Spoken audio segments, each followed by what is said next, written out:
I don't come again with another ogbonge gist to another ogbonge tori. I beg if you never subscribe to our YouTube channel, make una run go subscribe.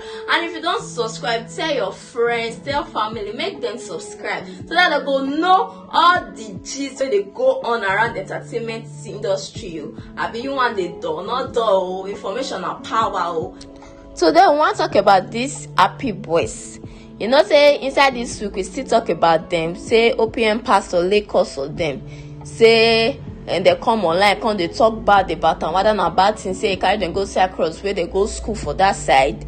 Say the period of time we even tell them where they wait. Say in a cause of say dollar rates don't high. Now me can tell them where they wait first. He can the vest. But inside this week, the OPM pastor comes to come and come say he don't forgive them. Say there's no problem. Don't you waiting people don't talk. There is no wahala. Say want do their paper when they come back to Nigeria, where they can continue their scholarship for year for Nigeria, or they go Benin Republic. People can even detect and say you do well, oh. Say I even try after waiting they don't see online. Now so happy boys come out 2 days ago, come talk say and they know say Papa really do well for their body. They can't thank Papa, they can't even thank their fans self. Say that then try pass for their body. Say Papa, God go bless Papa. They can't tell Papa, they can't talk now, they can't give public say. They can't tell the public say they not come Nigeria or say they don't want to come Nigeria again.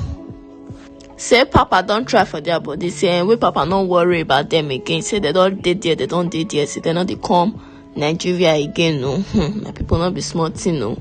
Say we Papa thank you. Say we everybody just did their day like this. Say they don't want anything again. Say we Papa rest. Say we Papa not worry again. Say they go continue from there.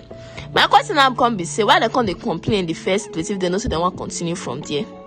Rumors self can't even they go around say the boys they not even they pass for that place. They go they buga, go they show their self. Anyway, my people, I want to play on the video, make una see her for herself. Thanks to Papa OPM. You in the video when we post. Penna. Now, say penna where normally we penna. We say we can apologize to her. My goodness. Now, Papa OPM make us no Cyprus. I do not know. You don't know Cyprus, man. Yeah, I don't know Cyprus. Make I no lie. And the first time we will that man try. No easy to carry person from Nigeria and come Cyprus. No easy. Normally we no say he try. God will bless him. God will bless him. And if they talk and God will bless him. He try well for us. And if we still reach Nigeria, we will go in our stand and well. We see news. We see news we go based on the flight ticket when they go. The flight ticket, they don't tell us about the flight ticket too. But we see the news. For me, I know they come back Nigeria. And they won't come back. I know they come back Nigeria. I know they come back. Why they come back? He don't try for us. He don't try for us. Again, God will bless that man.